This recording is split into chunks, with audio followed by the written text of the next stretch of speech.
It's been a very insightful start to the Baku Grand Prix weekend. A lot of things happened leading into the event, practice, a few crashes from the rookies, an interesting and intriguing qualifying session as well. So there's a lot to unpack in this video. If you're interested in what my thoughts are, definitely keep watching.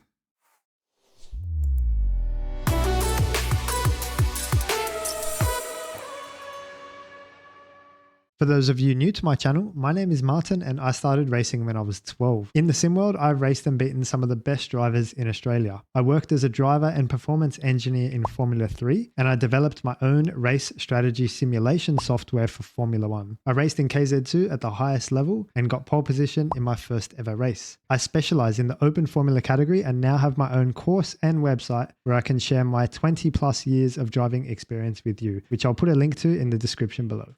All right, so as always, we're going to run through the points that I've been taking down on my phone during the weekend.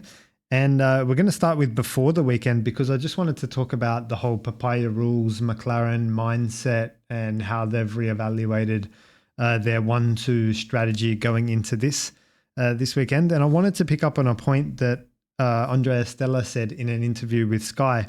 And he said that Lando has also been saying that he doesn't want to be let through, and that he wants to win the championship on his own merits and not inherit anything. And I just wanted to call out, like from a driver, coach and mentor's point of view, I don't necessarily agree with that. And I don't think that's the right mentality or mindset. It's certainly not a mindset of a world champion. And I just want to elaborate on that as well. Because when you're 70% or 3/4 of the way through the season and you're the car in the lead on the championship table, you have earned the right to be the lead driver. You've earned the right to be competing for the championship. You've earned the right to be starting to talk about team orders and to therefore take that advantage that you do work within a team, and your teammate at one point, is going to have to help you. Now, whether or not McLaren have this arrangement in place that, 75% of the way through the championship, then, Oscar can help Lando. They probably don't have that. But I guess what I'm getting at is if Oscar was to help Lando, it wouldn't be inherited. It wouldn't be gifted. In my opinion, it wouldn't be seen as any less world championship worthy than otherwise. You've seen all the champions before, like Schumacher and Alonso and whatever. Like those guys have been taking positions off their teammate and not thought twice about having this be an issue. And it's because of exactly what I've said. You're in the lead. You're the lead teammate at this point in the championship. You've earned the right to a little bit of like respect. So I think like Lando's mindset's all over the place at the moment. He needs to I think when he walks into a room, he needs to back himself and say, yeah, I am in this position because I am the lead driver. Like I have earned the most amount of points and I've deserved that. And I've deserved the help of Oscar as we get towards the end of this championship. And I deserved it by my wins in Miami, my good performances and all my consistency and good qualifyings. And you've earned it. So that's the first point I wanted to call out, because Lando is coming into the weekend saying he doesn't want to be let through and win the championship that way. Well, it's going to be a tough championship to win, A, coming from behind, and B, when the cars are so close, to start with. So you're going to need everything and more to win these championships. So that's something he might want to reconsider with whoever he's working with as a coach or mentor. The other thing I wanted to call out heading into this weekend is the circuit being a mix of high downforce and low downforce. If you ever hear anyone say that about Baku, they have no idea what they're talking about. Baku is not a mix of high downforce and low downforce. It's a mix of slow speed corners and long straights. But when we talk about downforce kind of builds with speed, and it doesn't really get switched on until, anything past 120, 140K, where it starts to become active, and in the 200s where downforce really becomes active. And a lot of these corners in Baku, they're below that threshold. So Baku is not about high downforce corners and low downforce corners. It's take all of the wing off, because the corners are so slow speed, mechanical grip takes the upper hand. I mean, you've got in an F1 car, you've got mechanical grip and aerodynamic grip, and they obviously match and they marry. But in the high speed, the aerodynamic grip takes over. And in the slow speed, the mechanical grip is more prevalent. So, like, I just wanted to clear that up because these corners are so tight. Downforce would be, I think mechanical grip would have the upper hand. It's interesting that I say that before the weekend because the Ferrari was quick in Monza and won that race, which is a straight line speed track, and quick in Monaco, which is very much like what I'm talking about, being a mechanically dominated or mechanically driven circuit. And there you go, Charles is on pole. So case in point. I guess when people look for that compromise or look for aerodynamic performance, like they're kind of going down the wrong direction. When we talk about mechanical grip, we're talking about the suspension elements, the ride height, the tire pressures, the damping, the springs, the roll center, the center of gravity, the weight distribution, all of those elements on the car need to be bang on. And that's where the Ferrari is really strong. So it's good in the middle sector, and then it's also got good aerodynamic efficiency. That's all you really need. If we just duck over to the whiteboard quickly, and I just like draw for you, if this is like speed, velocity, V, and this is downforce being produced, and a Formula One car can go up to say 350 Ks, then you've got to say at less than 100K, there's no downforce being produced. Little to no, like it is not active. So downforce kind of just does that. And then it starts to be produced as we go up after 100K. And then as we get up, it does something like that. So if a lot of these corners are like down in this region, well, adding more front wing, rear wing, having good downforce, aerodynamic stability or whatever, blah, blah, blah, it's not even active. So you've really got to have the corners in this kind of speed for downforce to be like, think about Silverstone and Austin and like Spa and big tracks like that with this you're cornering in here in the 200s. So that's when downforce is active. So just thought I'd call that out as one of the points that I wanted to just touch on this weekend. And as I said, it's been backed up with Leclerc taking win in Monaco, win in Monza, and pole here for Baku.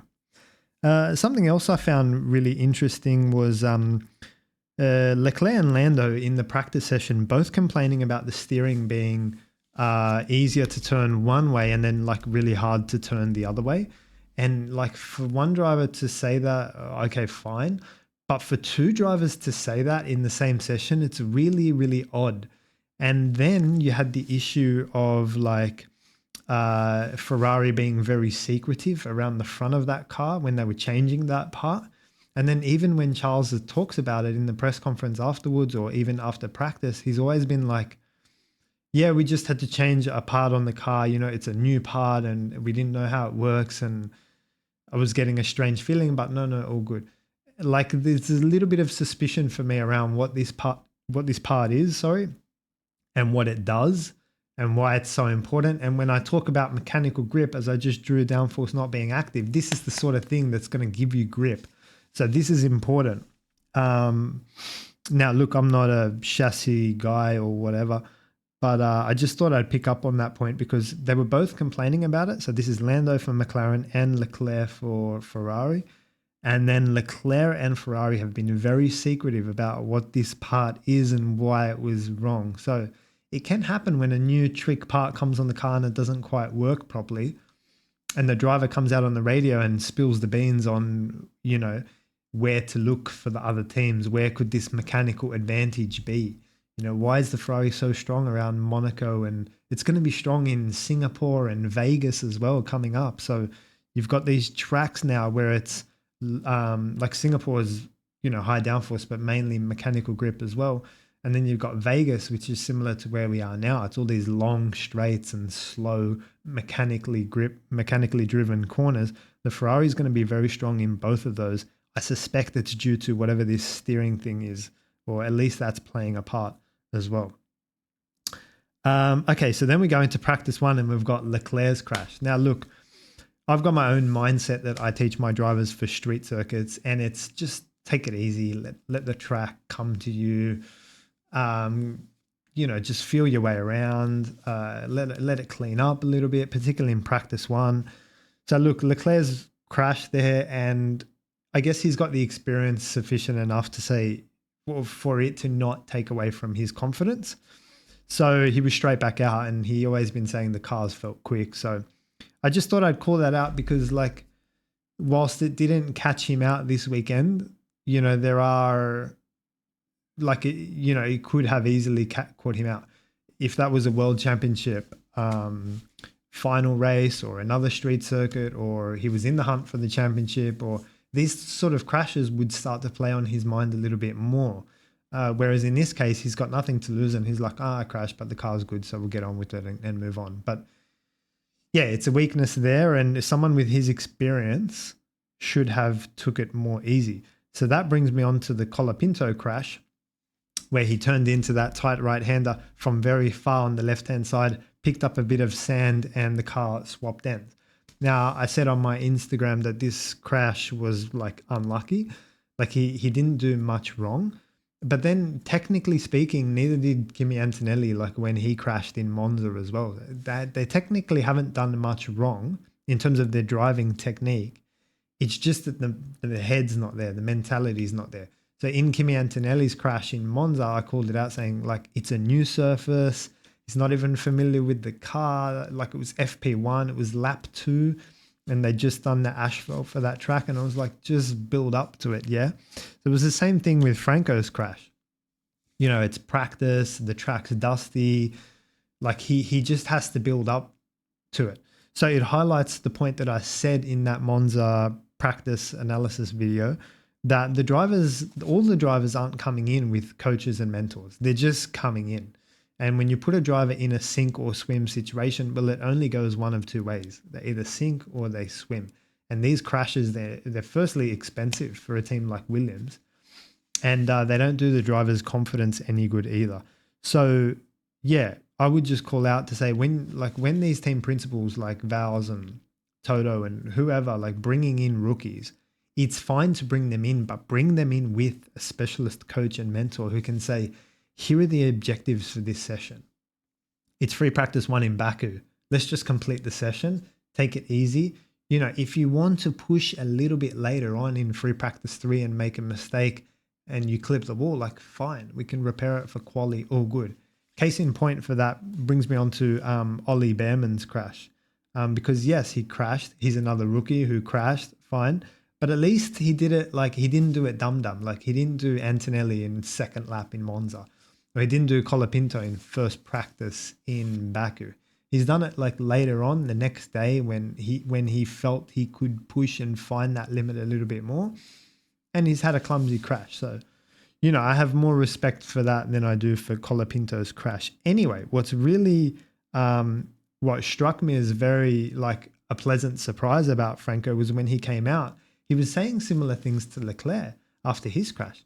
He was saying, no, the car is good and super happy. Like, it's fine. We'll fix it up. And, like, he was so positive. And, Lando can take a leaf out of this book and, like, bring more positivity to the situation when things go wrong. Like, take the positives out of it. And like I said, Franco was, like, very upbeat. He was like, this is good. The car's good. I'm feeling good. Fine, I made a mistake on the sand, but I know that now, and all good. So whilst his, mindset and mentality, there are different parts, right? There's emotions and capacity and concentration and awareness and strengths and weaknesses all through there. Whilst Franco didn't come in with the right mindset to approach the practice session, he's come in with the right mindset of positivity and gratefulness, and he's come in with at least that, which can pull him out of those situations. As it turns out, it's been a good thing for him because he's put in a good quality performance here as well. P9 out qualifying his teammate, I believe, Alex Albon. Now, as we cut to the qualifying, I thought I'd just call out, and again, it's not driver coaching related or mental mindset related, but I did see on both Red Bull drivers' helmets, so that's Perez and Verstappen, I saw like little air vent covers over the helmet in these two locations where I believe they're running Schubert helmets, or correct me if I'm wrong if someone's seen this and knows what helmets they're running. But basically the helmets have like an air intake, And on the Red Bull drivers, that's like got like a little shield over it for aerodynamic reasons, so that the air just doesn't like force in and basically create drag, so that the drivers can still get airflow, but not like forced air. Because as a driver, you don't need forced air. You just need fresh air to be able to come in. So they've put like a little cover or shield over those helmet vents, and it's adding to aerodynamic performance. So I thought I'd just call out. I saw that on the camera. Both Max and Checo running that updated helmet, and none of the other drivers that I saw, even if they share brands, I don't know, again, comment below. Did you see this in other drivers' helmets? But we cut to Fernando, we cut to Charles, and it's just a detail. Like, it's not lap defining or championship defining or anything like that. But it was interesting to see. They're starting to look in more areas now and reduce the drag. And it's popped up here in Baku. Reduce the drag coming through the intake there and put that air to good use somewhere else. I wanted to spend a little bit of time on Lando's qualifying session. Now, look, I don't have all the information at this point. I've only just come off the quali session. We've only heard from Lando quickly in the pen. He didn't say very much, but I suspect that this was 50-50, as in like 50% misfortune and 50% Lando's fault as well. That's my initial read on it. There's a few reasons why. I saw a white flag being shown on the exit of that corner where Lando was coming through. That's the first thing. The second thing is Lando made a mistake. He went over that curb and made a genuine mistake. Was there a flashing yellow light on the entry to that corner? Perhaps yes, but here's the thing. McLaren, Lando, all of the top guys, they have sufficient margin so that all Lando had to do was do a quick lift and show a lift on the telemetry. And even if he put it like P5 or P6 or 9, or it was Q1, so he could have put it P12 or whatever, he still would have shown demonstrated a lift on telemetry and still made it through. So actually, now that I think about that more, it's probably not 50-50. Like, even if it was a yellow flag, Lando still should have made it through.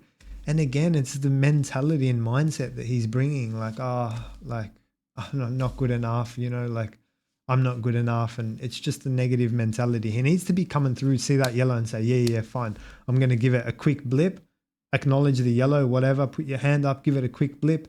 Like, he's done the whole lap. All he has to do is lift and go and lose maybe a tenth, and he would have been all good. As it turns out, he's made a mistake in that corner. Then he's seen the yellow and whatever, or he's seen the yellow, made a mistake, and then he's kind of disguising that under the guise of the yellow flag having cost him the qualifying of Q1. I disagree. I think Lando has to take more responsibility for that.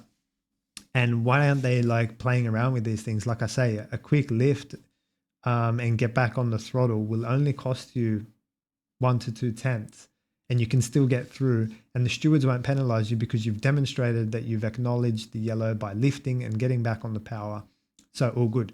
And what I'm saying is the McLaren had enough margin for you to be able to do that and still get through to qualifying.